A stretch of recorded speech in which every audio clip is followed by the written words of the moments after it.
Após a Primeira Guerra Mundial, os Estados Unidos se tornavam o país mais rico do planeta. Afinal, a Europa pós-guerra não havia muitas fábricas, indústrias e plantações, precisando importar quase tudo dos Estados Unidos. Além das fábricas de automóveis, os Estados Unidos também eram os maiores produtores de aço, comida enlatada, máquinas, petróleo, carvão. Nos anos seguintes, a economia norte-americana continuava crescendo, algo comemorado entre os empresários. Foi nessa época que surgiu a famosa expressão American Way of Life, modo de vida americano. A década de 20 ficou conhecida como os anos 20, loucos anos consumistas. O consumo aumentou, a indústria criava a todo instante bens de consumo e novas tendências. 1920 foi realmente uma grande festa. Nessa época, as ações estavam valorizadas e o comércio ia muito bem. Esse crescimento econômico, também conhecido como grande boom, era por pouco prazo, portanto, logo se desfez. De 1920 até 29, os americanos iludidos com essa prosperidade aparente, compraram várias ações em diversas empresas americanas, até o dia 24 de outubro de 1929, quando começou a pior crise econômica da história, causada por inúmeros fatores, entre eles, a superprodução agrícola. Formou-se estoques de sacas da produção agrícola nos Estados Unidos, principalmente de trigo, que não encontravam compradores. Falta de redução da produção. A indústria americana cresceu muito, porém o poder aquisitivo da população não acompanhava esse crescimento. Criavam-se indústrias e diminuiu o número de compradores. Em pouco tempo, várias empresas e indústrias faliram. Quebra da Bolsa de Nova York. De 1920 a 1929, os americanos compraram ações de diversas empresas. De repente, o valor das ações começou a cair. Os investigadores quiseram vender as ações, mas ninguém queria comprar. Este quadro desastroso ficou conhecido como a Quinta-feira Negra. 24 de 10 de 1929, esse dia a bolsa sofreu a maior baixa da história.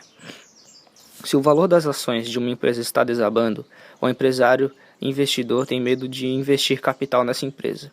Se ele investe menos, produzirá menos. Se produz menos, então não precisa de tantos empregados, o que levará o empresário a demiti-los. Alguns empresários não sobreviveram à crise e foram à falência, assim como vários bancos que emprestaram dinheiro não receberam de volta o empréstimo e faliram também. A quebra da bolsa trouxe medo, desemprego e falência. Milionários descobriram de uma hora para outra que não tinham mais nada e por causa disso chegaram a se suicidar. O número de mendigos aumentou. A quebra da bolsa afetou o mundo inteiro. Por exemplo, logo após a quebra da Bolsa de Nova York, as bolsas de Londres, Berlim e Tóquio também quebraram. Afinal, todas estão ligadas. E os Estados Unidos, importando menos de outros países, como consequência, os outros países que exportavam para os Estados Unidos agora estavam com as mercadorias encalhadas e automaticamente entravam na crise. E não compravam de outros países, encalhando mercadorias em outro país e colocando automaticamente em crise. Assim, esse efeito dominó parou o mundo. Em 1930, a crise se agravou. A população americana passava fome, pela falta de produtos nas prateleiras e falta de dinheiro.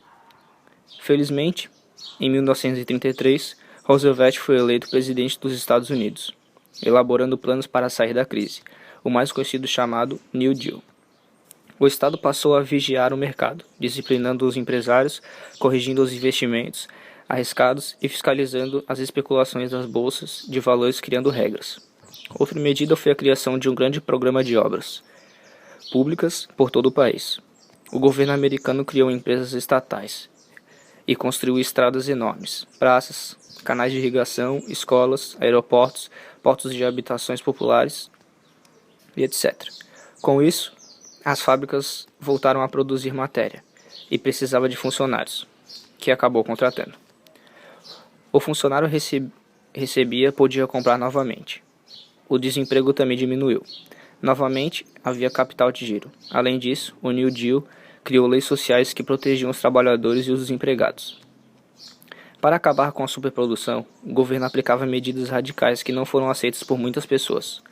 Comprava e queimava estoques de cereais, ou então pagava os agricultores para que não produzissem. Isso para evitar a desvalorização do produto de acordo com o pensamento de oferta e procura.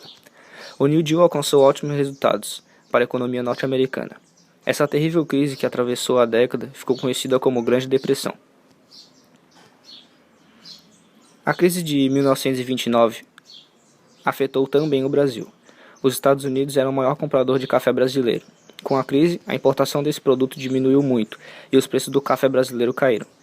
Para que não houvesse uma desvalorização excessiva, o governo brasileiro comprou e queimou toneladas de café. Dessa forma, diminuiu a oferta, conseguindo manter o preço do principal produto brasileiro da época. Por outro lado, este fato trouxe algo positivo para a economia brasileira. Com a crise do café, muitos cafeicultores começaram a investir no setor industrial, alavancando a indústria brasileira.